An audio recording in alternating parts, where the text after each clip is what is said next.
What is up, Ravens flock? Huge shout out for your support for the 410 Sports Talk. James and Glenn are the best in the business. They're killing it right now. They love talking Raven talk. Make sure you go subscribe to their channel. Let's go Ravens. Big trust. Hey guys, welcome into another episode of 410 Sports Talk. I'm James Haskell, along with my co-host Glenn Martin.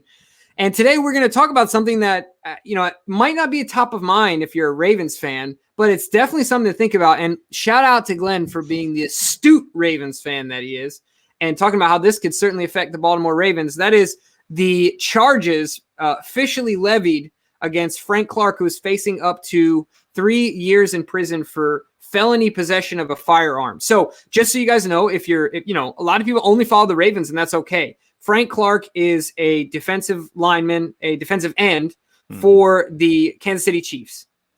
Frank Clark was arrested a while back and has now been formally charged in LA for possession of an assault rifle, felony possession of a firearm, facing up to 3 years. But since then, he's also gotten arrested again, and the cop in the police report said that he spotted an Uzi in his car. So because of that, there's certainly a strong likelihood that one, he does jail time, two, that he gets cut, or however that contract gets dissolved or whatever that looks like on the back end. But certainly that he will no longer be on the Kansas City Chiefs roster. It's looking like, to me, Glenn, it's more likely than not. It's looking like that way so far. We'll see how things go. But that's important because our buddy that I know you've talked about, Glenn, you think it's written in pencil. Not pen, but pencil. Right. Justin Houston is coming to the Baltimore Ravens. Mm-hmm. But Glenn astutely pointed out that Justin Houston is a former Kansas City Chief. And if Frank Clark does indeed end up off of that roster, then they're going to need a spot, and Justin Houston can fit in perfectly. Yep. So talk to me about this, Glenn. What are your feelings about this? And does it make you nervous? Where are you? Do you think that people shouldn't worry about it? Just give me all your thoughts on this situation, how it could affect the Ravens. Yeah, absolutely. We talked about, Justin Houston was just waiting for training camp to come and just, skipping the OTAs before he ultimately decides to come to Baltimore because he wanted to play for a winner. He wanted to play for a team that certainly needed him and needed his production. And so it seemed like a match made in heaven. He came here, seemingly had a really good visit, but decided to wait until sign later. And this was our biggest fear, Jimbo, as Ravens fans, is that a team that's ready to compete would have an injury at that same area on the defense, and that could lead to a team trumping the Ravens' offer, sweetening the pot, or in this case, a familiar face, a team that's expected to, again, go to the Super Bowl in the Kansas City Chiefs. Justin Houston spent 8 years in Kansas City, had 4 Pro Bowl seasons, including a first-team All-Pro year in 2014, where he had 22 sacks in one season. My goodness, they need him now. It just looks like all signs would be pointing to them being on the phone with his rep immediately after hearing the Frank Clark incident and issues, because even if the Chiefs don't want to get rid of Frank Clark, the commissioner is likely going to step in and at least put him on that exempt list until things get figured out legally. So they're going to need help there. And it's just a bummer because if they do end up offering him a contract, I could see that being even more attractive. I mean, it's the fact that it's a return home. They're also expected to be Super Bowl contenders like the Ravens, and most say they're even higher as far as their ranking in the AFC. Most people put them at number 1. So man, it could, and it's just a bummer because the Ravens really need not just depth but quality depth at the pass rush position. They don't have a ton there. I certainly don't have a ton there that have done it at this level. He would be instantly the most productive pass rusher on the roster if he is ultimately signed with the Ravens. Right now, our most productive pass rusher in the outside linebacker room is probably Pernell McPhee. I mean, crazy to think about, right? Yeah, I mean, that's a lot of weight on the shoulders of first-round pick Odafe Oweh to come in and produce immediately. And who's a developmental guy in every sense of the word, right? Right, a guy who's hoping to grow into the talent that his body could, allow him to do. But we don't know if he can do that. He's been playing for 5 years. We don't know if the jump to this level is going to be too big for him. We just don't know. I mean, most people are excited about the potential, but we don't know what it's going to actually ultimately turn out to look like on the field. So we were really banking on him to come in and be an immediate impact, to be a veteran leader to the young guys in the room, especially Adafe. And man, it just all signed. Man, the one team that we could not afford to have this, because there could have been a ton of teams that aren't ready to compete, that are teams that he wouldn't even consider signing with. But if there's one team he would consider signing with, I'm sure it's the team he was with for 8 years and is ready and poised to go for another Super Bowl run. Yeah, man, it's so frustrating because I don't know if you saw the Dustin Poirier, Conor McGregor, what happened last night, and Dustin in his words in the after, he said, karma's a mirror, right? So like he was basically saying that McGregor's been putting so much bad out there, saying things about him that sometimes just the way that it goes, right? Yeah. And it gets me concerned because, like, man, this feels like bad karma for the Ravens. You know what I mean? It's like, karma's been hearing us. We've been saying all this bad stuff about the Chiefs, Glenn.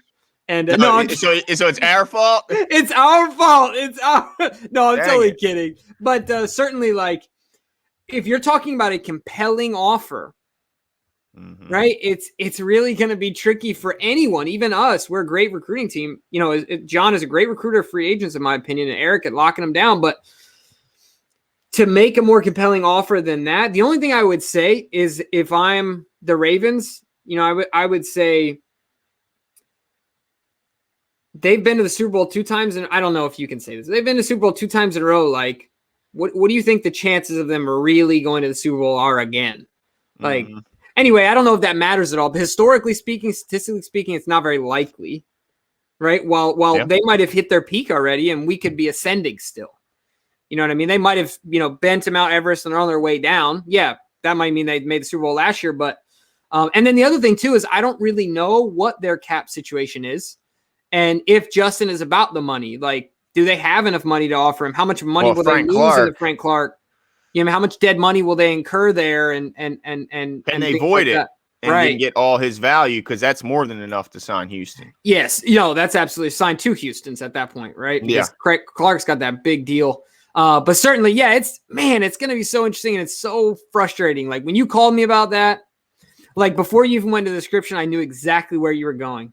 And I was like, son of a gun. So let me ask you this. Where are you now as far as him being a Raven, right? Where we're like, I think we both, you a little bit more than me, but certainly we both had it penciled in. Yep. Where are you now as far as your thoughts on Justin Houston? Do you think it's more likely that he goes, like, is there sand on the scales more on the Ravens side or on the Chiefs side? Where are you? Well, I was about 80% chance he would come to Baltimore before this news, and it got cut in half, Jimbo. I'm down to 40. So down to 40. So you're taking the field over the Ravens. I am, and I'm taking the Chiefs over the Ravens. I think it's about 55% chance for the Chiefs, 40 for the Ravens, and 5 everywhere else. I don't see, unless there's another injury somewhere else and another contender. I mean, it's just, it has to be the perfect situation. The only chance here's the chance I think the Ravens has. If there was any bad blood during the exit for Justin Houston when he left Kansas City, there could have been. Could have been. Maybe him and Andy Reid didn't get along. Maybe something had to have happened, because I think they're going to have the space. I think they can find a way to get out of the Frank Clark contract, and that won't be an issue. They're gonna have a real attractive offer to put out there on it. Be like, look, you can come play with this team that looks like it's trying to become the next dynasty, next Patriots. That's what they're going for. And I mean, if you ask any analyst out there, they're going to say they're poised to do so, and they expect, pretty much anyone you ask, if you're going to say who, if you had to put money on who's going to come out of the AFC, everyone is going to say the Ravens. Chiefs. Yeah, everyone is going to say the Kansas City Chiefs, and it would just be a bummer, because this guy is not done. I mean, he's only 31 years old. Right. He just had 8 sacks last year and 11 the previous year. I mean, this is a guy who always plays. He rarely misses games. He played every game the last 2 years. He would be a huge boost to the room. I mean, a guy that Wink would just be thrilled to have, and really, I guess the main thing you could. I mean, you could try and push the fact that, Wink is a fantastic defensive coordinator. We have right. we have a great ability of keeping guys healthy and extending veterans' career, certainly on that side of the ball with the way they cycle guys in and out, the all grass fields, the best strength and conditioning, I think, in the league. But man, that there's not a whole lot you can offer that the Chiefs can't counter. What about this? The idea, do you think this matters at all to Justin Houston? So one, you've talked about before, so many players come back to retire as Ravens that didn't have long tenures here or start their career here. Anquan Bolden, Eric Weddle. I mean, the list goes on. We got a decent, yeah, exactly. We had a decent amount of guys. So our treatment of vets at the end of their career, I think, you kind of talked about keeping them healthy, but our treatment of them overall, I think is good. But the other thing, let me ask you this, like when you're on an Andy Reid led team, the defense gets no love. None. Yeah. And I don't even think that Andy cares that much about like he just he offshores it, if you will, to his defensive coordinator and says, go, because I'm focused on the offense. Like in that way, he reminds me like a Dan Antonio. I've said that before on the show. But do you think that it could move the needle at all to Justin Houston to say, look, we have defensive pillars here, NFL pillars that will be, but longer than you and I live, Glenn, people will be talking about Ray Lewis and Ed Reed. Yeah. Forever and ever. And so like to be a part of that lineage, like, do you think that and the overall focus and the value that the team as an organization, the coaching staff and the city puts on, the fans put on defense, do you think that matters at all to a real blue blood type defensive player like Justin Houston? Do you think that moves the needle at all, or you think it doesn't do anything? Oh, man, I don't think that means a ton to him because, if you look in the Chiefs' history, they got some guys too. They got some. I mean, they got Derek Thomas, who most consider to be one of the, the best, one of the best outside linebackers in football history. He had 126 sacks in his career. I mean, not many guys get to 100. I remember when Terrell Suggs got to 100. It was a pretty big accomplishment. He, he's certainly up there. But I think there's guys that he could look to and say, well, they got a pretty good history too. They got a longer history. I'm not sure how much I can see what your point is that if they win, the offense is going to get the lion's share of the credit. But I think the same could be said in Baltimore. I mean, I think Lamar Jackson's going to get a ton of credit if the Baltimore Ravens go and end up winning. So I'm not sure how much that really sweetens the pot for him to come to Baltimore. I'm trying for anything, man. Yeah, look. I hear you. I mean, my goodness, but it's not over yet. I still think there's a good chance. I mean, his visit was really good. I think you're right. The goodwill that the Ravens have kind of built over how they treat their veterans and over the years. But man, that would be after the Orlando Brown, him whining his way out of Baltimore, and we don't want another player being lost to the Chiefs. Like, we don't need any more reasons to hate the Chiefs. No, we got plenty. And we don't need another one. We will be there in game 2. We will be in the building, screaming our heads off, hoping the Ravens can kind of erase a little bit of doubters, Glenn, let me tell you something on the show right now. You haven't seen Haskell or Rascal let loose. You haven't seen it. Let loose in what way? You might be in for a show because I can get real obnoxious, and I'm loud. You already know I'm loud. Yes. I mean, I'm stupid loud. So you might be my bodyguard for the day. And let me tell you what, our third guy that's coming with us, Harry. Yeah. Doesn't back down from anyone. Okay. We've been to our fair share of games, and it's gotten dicey. Okay. So it's going to be a fun one for sure. I'm glad we're in the safe confines of the bank and not traveling to Kansas City. Don't travel with me. No. I'll be much more buttoned up if we travel, certainly. But yeah, so I'm with you on the percentage. Yeah. I'm with you there. It makes me nervous. The fit seems too good. It could be, he could take it as one of those things that he says, man, it was just meant to be, right? Like, yep.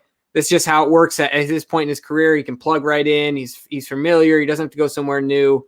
So let's hope that they had some bad blood on his way out. And let's hope that he really likes Wink. Like, if he's in love with Wink and his defensive philosophy, then like that could also move it. You know what I mean? Look at that secondary, man. You're going to have a lot of opportunity to get to a quarterback who might have to hold the ball longer than just anywhere else. One extra hitch, right? Exactly. So We're still hopeful. It's not like it's a foregone conclusion here that he's going to be a Chief. There's still a chance, but we'll certainly know by the start of training camp. And we'll certainly keep you guys up to date. Yeah, absolutely. So let us know. Are you worried now? Are you more worried than before? Do you all, I mean, there's some people that say we don't need Justin Houston. We got some young guys. They're excited about the young guys and like the potential there. Let us know what you guys think, and we'll talk soon. See you.